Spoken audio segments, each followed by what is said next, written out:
Bulletin में सबसे पहले आपको खबर दें, वजीर आला खैबर पख्तूनख्वा ने बानी PTI से मुलाकात के लिए सुप्रीम कोर्ट में दरखास्त कर दी है। वजीर आला अली अमीन गंडापुर जस्टिस मंसूर अली शाह की अदालत में पेश हुए और कहा कि बजट मंजूरी का प्रोसेस असेंबली में चल रहा है।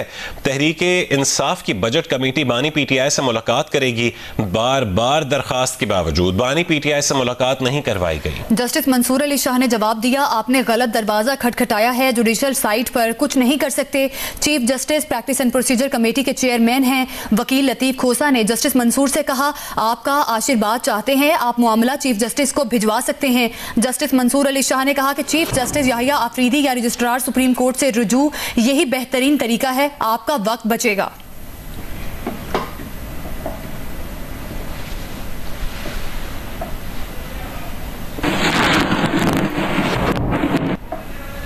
KP के वजीर आला अली अमीन गंडापुर ने कहा है कि बानी PTI से मुलाकात के लिए पिछले कई दिनों से कोशिश कर रहे हैं, हमारे खिलाफ ये एक साजिश हो रही है। बानी PTI की हिदायत पर आज सुप्रीम कोर्ट आए हैं।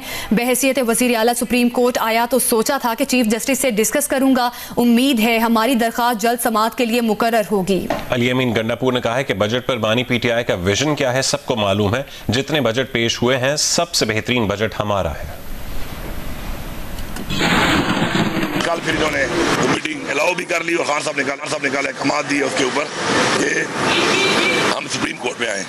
तो इधर आकर फिर चीफ साहब यहाँ पे मौजूद नहीं थे, खुद कोर्ट रूम नंबर 1 में हम गए वहाँ पर, तो वहाँ पे मंसूर अली शाह साहब थे, तो उन्होंने मौका दिया बात करने का। तो मैंने वहाँ पे दो बातें की। एक तो मैंने ये बात की कि हमें काइंडली CPLA हमारी जो है अभी लगा दी जाए और हमें खान साहब से फ़ौरन मिलने के लिए इजाज़त दी जाए।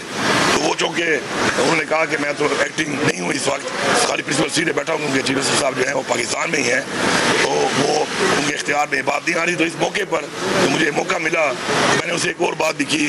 रिगार्डिंग इमरान खान साहब ने खत लिखा था, तो मैंने उनसे जिक्र किया उसका कि जी आपको एक खत लिखा गया था इमरान खान साहब की तरफ से, जिसमें चीफ जस्टिस साहब ने खुद उस पर कमेंट्स किए कि पहली दफ़ा किसी ने कुछ लिखा है, उसके साथ सबूत भी दिए हैं।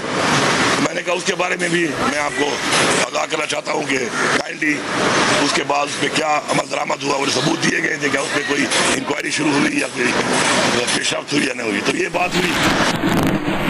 वज़ीर इत्तलात पंजाब अज़मा बुखारी ने कहा है कि बानी PTI को उसकी बहन और पार्टी ने ही माइनस कर दिया है। कुदरत का इंतकाम देखें, जो नवाज शरीफ को माइनस करने आया था वो खुद घर से और पार्टी से माइनस हो गया।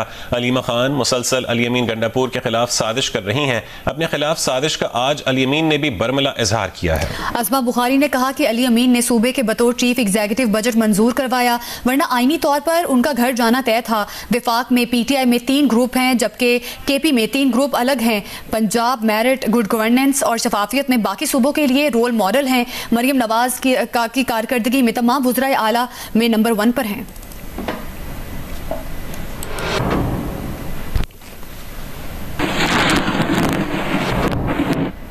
ईरान के जौहरी प्रोग्राम पर हमलों में होने वाले नुकसान के हवाले से इसराइली और अमरीकी बयानात और ज़मीनी हक़ाइक़ में तज़ाद वाज़ेह है। अगरचे हमले शदीद नौयत के थे, लेकिन इंटेलिजेंस रिपोर्ट्स ये जाहिर कर रही हैं कि जौहरी प्रोग्राम को मुकम्मल तौर पर तबाह नहीं किया जा सका। तफसीलात इस रिपोर्ट में देखिए। एटमी तनसीबात पर अमरीकी हमलों में जौहरी प्रोग्राम के बुनियादी हिस्से तबाह नहीं हुए। ईरान का एटमी प्रोग्राम सिर्फ चंद महीनों के लिए पीछे चला गया है। ये बात अमरीका के इब्तदाई इंटेलिजेंस जायजों में सामने आई है। अमरीकी मीडिया ने पेंटागन की डिफेंस इंटेलिजेंस एजेंसी के हवाले से बताया है कि ये इब्तदाई अंदाजे सदर डोनाल्ड ट्रंप के दावों के बिल्कुल बरक्स हैं, जो मुसलसल कह रहे हैं कि अमरीकी हमलों में ईरान की एटमी तनसीबात मुकम्मल तबाह बर्बाद हो गई। वजीर दिफा पीट हेग्सेट भी सदर ट्रंप की जबान बोल रहे हैं। उन्होंने अमरीकी मीडिया रिपोर्ट को मुस्तरद कर दिया।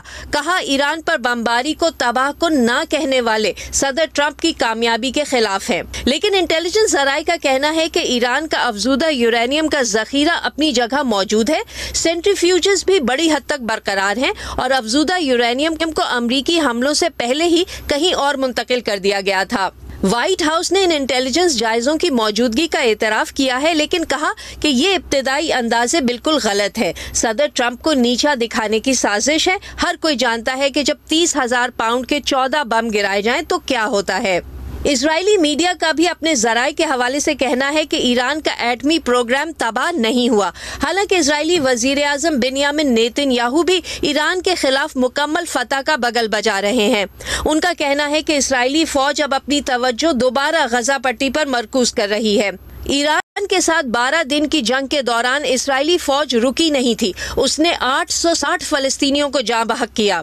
अमरीकी मंदूब बराए मशरिक वुस्ता स्टीवन विटकॉफ का कहना है कि मुस्तकबिल में ईरान को यूरेनियम अफजूदा करने नहीं देंगे। अमरीका और ईरान के दरमियान जामे अमन मुआहदा हो जाएगा, लेकिन किसी भी मुमकिना मुआहदे के तहत ईरान को अफजूदगी का हक नहीं मिलेगा।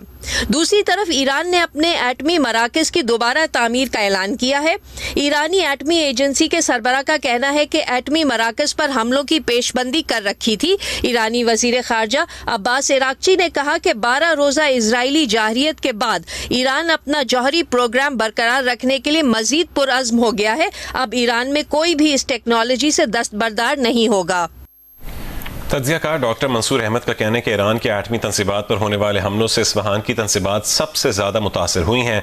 जियो पाकिस्तान में गुफ्तगू करते हुए डॉक्टर मंसूर ने कहा है कि ईरान ने 400 किलोग्राम 60% अफजूदा यूरेनियम पहले ही महफूज मकाम पर मुंतकिल कर दिया था। ये यूरेनियम 9 से 10 एटमी डिवाइसेस के लिए काफ़ी है, लेकिन ये ईरान के लिए एटम बम बनाने के लिए सलाहियत के लिए नाकाफ़ी हैं। उन्होंने कहा कि अफजूदा यूरेनियम से ताबकारी का खतरा नहीं होता। अगर एटमी प्लांट पर हमला हो जहाँ पर प्लूटोनियम हो, वहाँ रेडियो ताबकारी का खदशा होता है।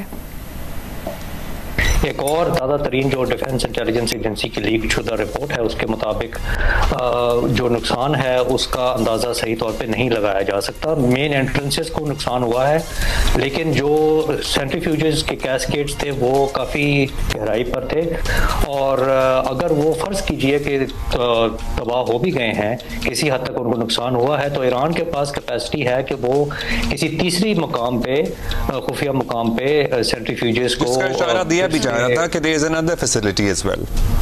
जी, ईरान ने 400 किलोग्राम जो 60% अफजदा यूरेनियम था उसको वहाँ से पहले ही मुंतकिल कर दिया था एक और महफूज मुकाम पे, और 400 किलोग्राम 60% अफजदा यूरेनियम जो है वो 9 से 10 एटमी डिवाइसेस के लिए काफ़ी है। 400 किलोग्राम प्रोडक्शन कर ली है 60% तक, लेकिन ये उसको एटम बम बनाने की सलाहियत के लिए काफ़ी नहीं है। ईरान के पासदारान इनकलाब की कुद्स फोर्स के सरबराह जनरल इस्माइल कानी जिंदा निकले हैं। अमरीकी अखबार न्यूयॉर्क टाइम्स ने 13 जून के इसराइली हमलों में उनको हलाक किए जाने का दावा किया था। अब कई वीडियोस में जनरल इस्माइल कानी को तेहरान में होने वाले फतह के जश्न में देखा गया है, जहां लोगों ने उनका पुरजोश इस्तकबाल किया। ईरान के पासदारान इनकलाब की कुद्स फोर्स के सरबराह जनरल इस्माइल कानी जिंदा निकले हैं। अमरीकी अखबार न्यूयॉर्क टाइम्स ने 13 जून के इसराइली हमलों में उनको हलाक किए जाने का दावा किया था। अब कई वीडियोस में जनरल इस्माइल कानी को तेहरान में होने वाले फतह के जश्न में देखा गया है, जहां लोगों ने उनका पुरजोश इस्तकबाल किया। ईरान के पासदारान इनकलाब के कुद्स फोर्स के सरबराह जनरल इस्माइल कानी जिंदा निकले हैं। अमरीकी अखबार न्यूयॉर्क टाइम्स ने 13 जून के इसराइली हमलों में उनको हलाक किए जाने का दावा किया था, और अब कई वीडियोज में जनरल इस्माइल कानी को तेहरान में होने वाले फतह के जश्न में देखा गया है।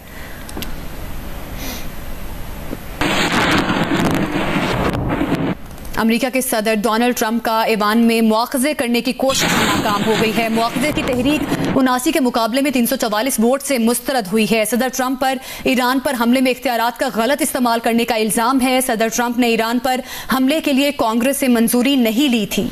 सदर ट्रंप के मुआखजे की तहरीक डेमोक्रेटिक रुकन कांग्रेस एल ग्रीन ने पेश की है। अमरीकी मीडिया के मुताबिक ट्रंप के मवाक़से की तहरीक पर डेमोक्रेट्स भी मुनक़सिम नजर आए। रुकन कांग्रेस एल ग्रीन का कहना था कि उन्हें यह कदम उठाने में खुशी नहीं है। किसी एक शख्स को 30 करोड़ अफराद पर गलबे का हक नहीं होना चाहिए। कांग्रेस की मंजूरी के बगैर जंग में नहीं जाना चाहिए था। एल ग्रीन का कहना था कि उन्होंने इकदाम इसलिए किया क्योंकि आइन मानी खेज होगा या बेमानी। सदर ट्रंप का पहले दौरे हुकूमत में भी दोबारा मवाक़सा करने की कोशिश की गई थी। सदर ट्रंप का मवाक़सा करने की ऐवान की कोशिशों को सेनेट ने नाकाम बना दिया था।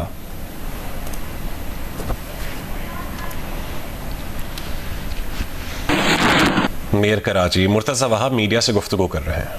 बहाल करके देंगे इस उम्मीद के साथ कि आने वाला वक्त इस शहर कराची के लिए, कराची वालों के लिए, इस सूबा सिंध के लिए, प्यारे पाकिस्तान के लिए अल्लाह सुब्हाना ताला मजीद बेहतर बनाए। पाकिस्तान जिंदाबाद। जी सवाल। लेके उनका कोई उत्पादन नहीं बना और आपको किया जा रहा है, इसका हमारा क्या है? उन ताजिरों को मेरा जवाब है कि कानून कानून कानून। मुझे बड़ी हैरत हुई, कल कहते 2500 फैक्ट्रियाँ चल रही हैं थैलियों की। कहाँ चल रही हैं 2500 फैक्ट्रियाँ? ज़रा एड्रेस तो दें मुझे, उन पे भी छापे पड़वाऊँगा। ये कोई तरीका है कि इंसान चंद अपने बिजनेस के इंटरेस्ट में पूरे शहर के इंटरेस्ट को कॉम्प्रोमाइज़ कर रहे हैं? आप जाके नालों का हमारा हाल देखें, आप जाके समंदर का हाल देखें, आप जाके अपनी सेवरेज लाइनों का हाल देखें। मैं आपको भी लेके चलता हूँ पंपिंग स्टेशन पे किसी, आपको सिर्फ थैलियाँ नज़र आएंगी। तो मैं चंद बिजनेसमैन के इंटरेस्ट में शहर के इंटरेस्ट को कॉम्प्रोमाइज़ नहीं करूँगा। ये कानून के मुताबिक ये चीज़ हुई है। ये पिछले 4 साल से हम कोशिश कर रहे थे। इन बिजनेसमैनों को चाहिए था कि अपने बिजनेस को तब्दील करें और ट्रांसफॉर्म करें। यही काम जब इस्लामाबाद में हुआ, वहाँ तो कोई इस तरह की प्रेस कॉन्फ्रेंस नहीं हुई। और जो बंदा उनके साथ प्रेस कॉन्फ्रेंस कर रहा था, मैं नाम नहीं लेता, उसको उतनी इंपॉर्टेंस नहीं देना चाहूँगा, लेकिन आप सबको पता है कि वो ताजिर रहनुमा का ताल्लुक किस सियासी जमात से है। तो भाई मैं कुछ भी कर लूँ ना, वो जो दूसरी सियासी जमात का बंदा है वो तो मुझसे खुश नहीं होगा। तो मैं उन ताजिरों को कहूँगा इसके वरगलाने में ना हो, इसके ऊपर कॉम्प्रोमाइज़ हम नहीं करेंगे। ये हमारे शहर की बका का मसला है। आप अपनी इंडस्ट्री को ट्रांसफॉर्म करें, कपड़े बैग्स पे आ जाएं, जूट के बैग पे आ जाएं, पेपर बैग पे आ जाएं, हम आपको सपोर्ट करेंगे। और जो 2500 फैक्ट्रियाँ आपने बताई हैं, ज़रा उसकी तफसीलात मुझे दे दें। कम से कम KMC उनसे टैक्स तो इकट्ठा करना शुरू करे, क्योंकि जब हम टैक्स इकट्ठा करने जाते हैं तो तब तो हमें पता चलता है कि सारी ये जो थैलियाँ हैं, थैलियों की फैक्ट्रियाँ हैं, शायद शहर में दर्जन भर चल रही है, बाकी तो स्मगल होके कहीं और से आती हैं।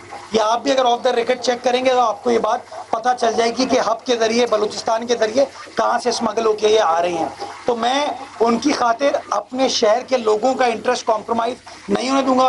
बाकी जो अपोजिशन का बंदा उनको इस्तेमाल कर रहा है, मैं उन ताजिर दोस्तों को, भाइयों को कहना चाहूँगा, मैं तुहाडे नाल आ, तू मेरे नाल आ, असी मिलके काम करेंगे, शहर को ठीक करेंगे। जी ये बताइएगा, कल आपने KMC में 55 अरब रुपए का बजट पेश किया, आप क्या समझते हैं कि ये बजट आप KMC हाउस में मंजूर करा लेंगे? जी इंशाल्लाह मंजूर तो मैं कल भी करा लेता, काउंसिल का काम है ये। कल आपने देखा अच्छी गुफ्तगू हुई। मुझे काउंसिल के पुराने अरकान, दिल मोहम्मद साहब खड़े हुए हैं, जुम्मन दरवान साहब खड़े हुए हैं, ये पुरानी काउंसिल्स का हिस्सा रहे हैं। मैं और सलमान तो पहली बार KMC की काउंसिल में आए। ये बताते हैं कि आखिरी बार बजट की तकरीर प्रॉपर तरीके से 2005 में हुई थी। 20 साल बाद कम से कम हम उस माहौल को तब्दील करने में कामयाब हो पाए हैं कि कम से कम बजट प्रॉपर्ली प्रेजेंट हो पाया।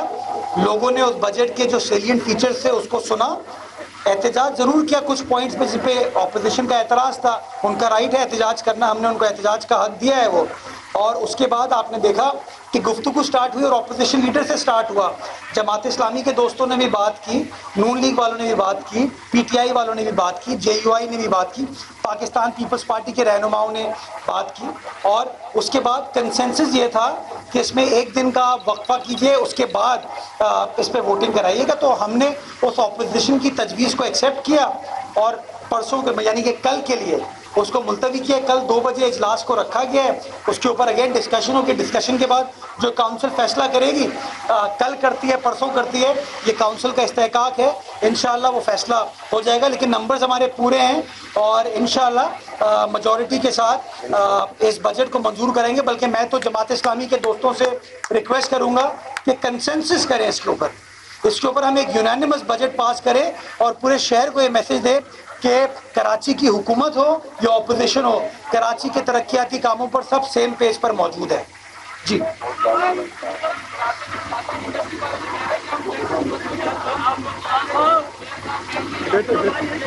मैं उनसे मिल लूंगा। ईरान की पार्लियामेंट ने बैनुल अक़वामी एटमी तवानाई एजेंसी के साथ ताउन मुअत्तल करने का बिल मंजूर कर लिया है। ईरानी मीडिया के मुताबिक इस बिल के तहत जौहरी तनसीबात की सिक्योरिटी जमानत के बगैर IAEA के मुआहिदा कारों का दाखिला बंद कर दिया गया है। बिल के हक में 222 वोट डाले गए, किसी ने बिल के खिलाफ वोट नहीं दिया। सिर्फ एक रुकन पार्लियामेंट ने वोट का हक इस्तेमाल नहीं किया। इस इक़दाम की हतमी मंजूरी ईरान की सुप्रीम नेशनल सिक्योरिटी काउंसिल देगी। अहम खबर से आपको आगाह कर रहे हैं कि ईरान की पार्लियामेंट ने बैनुल अक़वामी एटमी तवानाई एजेंसी के साथ ताउन मुअत्तल करने का बिल मंजूर कर लिया है। ईरानी मीडिया के मुताबिक इस बिल के तहत जौहरी तंसीबात की सिक्योरिटी जमानत के बगैर IAEA के मुआयना कारों का दाखिला बंद कर दिया गया है।